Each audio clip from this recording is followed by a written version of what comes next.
You're such an asshole.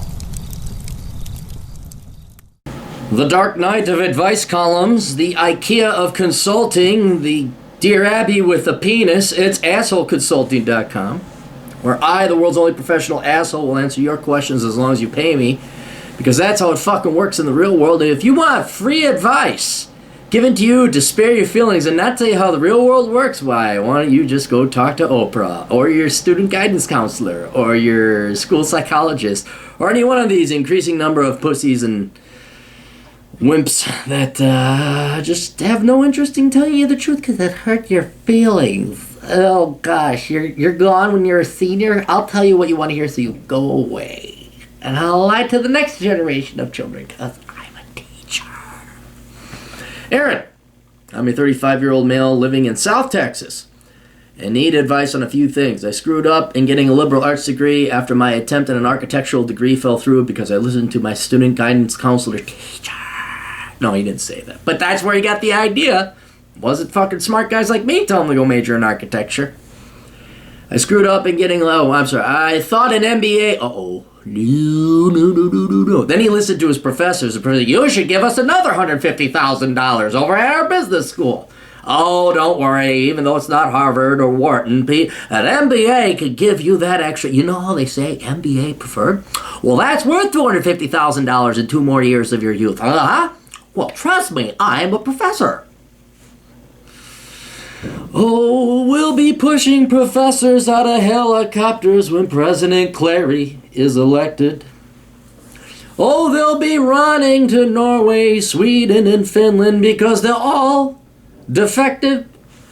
I thought an MBA degree would help solve the problems that my BA in history was giving me. I'm still in the process of getting said MBA. After discovering your videos about 9 months ago, my eyes have been opened, and first want to thank you for the help that you have provided. Here in essence is my situation. 1, I have 4 classes left after my current class with my MBA with an accounting certification workload. I do not have enough accounting course hours to go the CPA route and would be limited now to the bookkeeping type of accounting. So far, no one has given me a look for a job, even for accounts payable or accounts receivable type work. I currently work $15 an hour, call center sales job right now, but would be willing to take a lower paying job for the accounting experience. This job does come with bonuses, though they are not great. Yeah, you know what? Now you could get your own accounting experience by just opening up your own accounting company. So I'll do your bookkeeping for you, take contract. You'll learn quicker that way, make a little bit of money on the side. So keep your day job, maybe open up like a side accounting gig. 2, due to a decade of crap jobs, I have no assets or money saved away. But you voted Democrat the entire time, and that's what matters. It's those evil, evil white males who tell you the truth that are racist, sexist, and as long as you don't vote for them, then you're okay.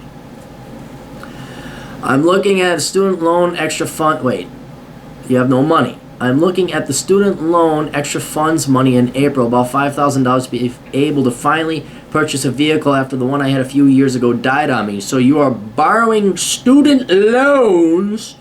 The word before loans was student, which to me would just suggest you'd spend it on student expenses, but you're going to buy a car. Yay, we just need more money for education.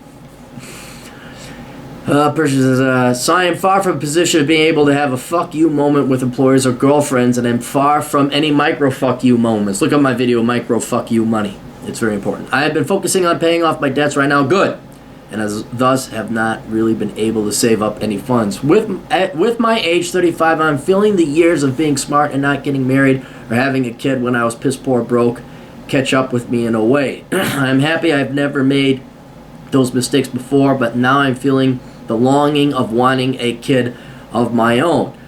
Too bad for you. You don't have the money. Unless you want to be trailer trash or ghetto trash or barrio trash. I mean, do you want to be like an immigrant? Just come here, live off the welfare, not have, and then spit out 7 kids you can't afford? What do you want? Do you want to be a parasite? And to me, it's moot. That's too bad. That's the way the world bounced for you. You're not going to have kids, because what kind of world would you bring the kid into? This doesn't mean you can't have kids. This is one of the benefits of being a man. We can have kids till we're dead, basically. Women are the ones that have an expiry date on them. Their eggs will go away after a bit. But you, if you still want to have kids, you can. But you're going to have to not fuck up like you did the past decade majoring in stupid shit, which you are now on the path to do. So I wouldn't worry about it now, but worry about this like, oh, the opportunity will never present itself. But right now, you are not going to have children. Unless, once again, you want to become like the fucking degenerate pieces of Democrat, leftist, socialist shit that spit out kids and expect other people to take care of them. Yeah, with the beta status I currently exist with and the available pool of women around me, they seem to be either single mothers or 2 or 3 kids or fat women. Are you? You said, yeah, South Texas. Yeah, so there's a ton of, like, what, illegal aliens that spit out kids. Yeah, and fat, right, okay, welcome to the United States. Those 40s and 50s were all sexist and racist and horrible with their shapely women who knew how to be good mothers and weren't whores.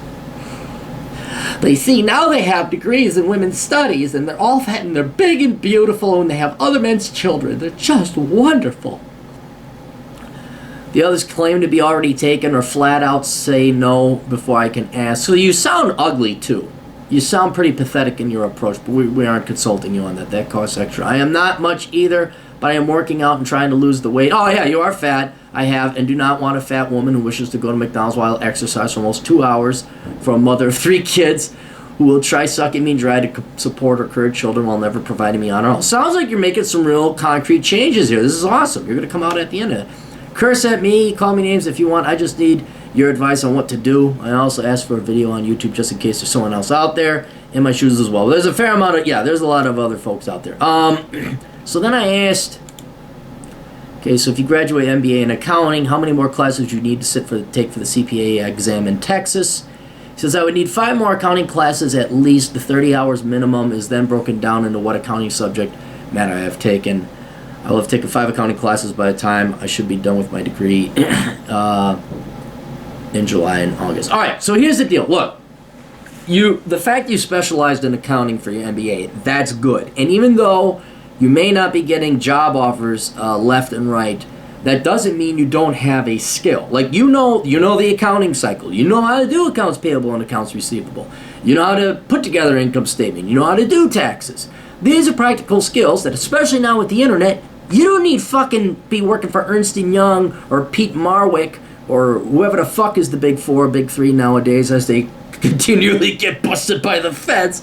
Although that was Anderson Consulting. That happened quite a while ago. You could go and directly sell these services, which is what I recommended previously you do. You work your day job, you keep your benefits, all that other stuff. And then just, Bob's Accounting Hut. And then you go offer accounting services. Now, you won't be able to do taxes, you won't be able to sign off on them, I think it's national, but you have to check with state law and the CPA certifications. Make sure you don't break no rules of the CPA or Texas law, like don't sign off on taxes, you're not a CPA, stuff like that. But you could start offering, you could take contracts, you could go to Craigslist, you could go online, you can find these individual accounting contracts that need to be done, offer your services, do some accounting, get real world experience, stop applying. I mean, you can apply for jobs, but you don't have to apply for jobs. Just start grabbing contracts. Just start offering services. Get real world experience. Now, then you do that, you work your regular job, and then you take your 5 remaining classes you need to sit for the CPA. Now, during this time, you're going to be making more money than you are spending. Right? You're in no rush to get these 5 classes. You're more into get experience, work, pay off debt, maybe take 1 or 2 accounting classes at night. And then over the course of 2 years, maybe a year and a half, maybe 3, depending how good things go with your contract work, you're paying down your debts. Then you go and you sit for the CPA exam. So you have a fair amount, have a couple of years experience, you have your master's, you'll have the ability to sit for the CPA, you sit for the CPA, you get your CPA, and then, now you're sitting pretty. You've paid down your debts, you may still have debts, but you paid them down. You have several years experience, and now, you got a CPA, you can really start going and doing your own, like a doctor or a lawyer or a dentist, you're a CPA, you could do taxes. Or you could go ahead and try and apply for the big 4 where they take a syringe, a big one. The needle's about that thick. And they jam it in you and they suck all the lifeblood out of you and they make you work 80 hours a week. And increasingly so, you're going to work for people not promoted based on meritocracy or ability, but the fact they have a hole in between their legs and they're not this color of skin. And then you'll say, oh, why the fuck am I here? And then you'll leave and you'll start your own. So that's really, I know you've been embattled and beleaguered this past decade. If you could stick with it for 2 years, you're finally focusing and doing something that was worthwhile, a CPA. You'll get to the point where you can probably just start working for yourself and you don't need employers anymore. Or you could start working and start applying for jobs and get some really decent pay. So I would find out where you could take those 5 remaining classes for the cheapest, shittiest price possible just so you get that fucking CPA. But I would start now after you graduate with your MBA. I mean, keep applying for jobs. Who knows? Maybe there's a $60,000, $70,000 job a year out there for you. I don't know. But if my experience, my wisdom has told me anything in life, is you'll spend a fraction of the amount of pain, effort, agony, and resources setting up your own company that'll be infinitely more profitable than you will trying to go and beg and plead and grovel for a job from one of these cocksucking corporate motherfuckers. So, anyway, you're on the right track.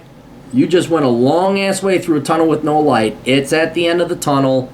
Wait till you get your MBA, build up your reserves, get some experience, do contract work, sit down for the remaining classes, get your CPA, and by the time you're certainly under 40, and life isn't over yet, close, but it isn't over yet, then you'll be sitting pretty, and then you'll never have to ever fucking, well, you gotta get CPA, because, well, we have to make sure you can't leave education, you're never done learning.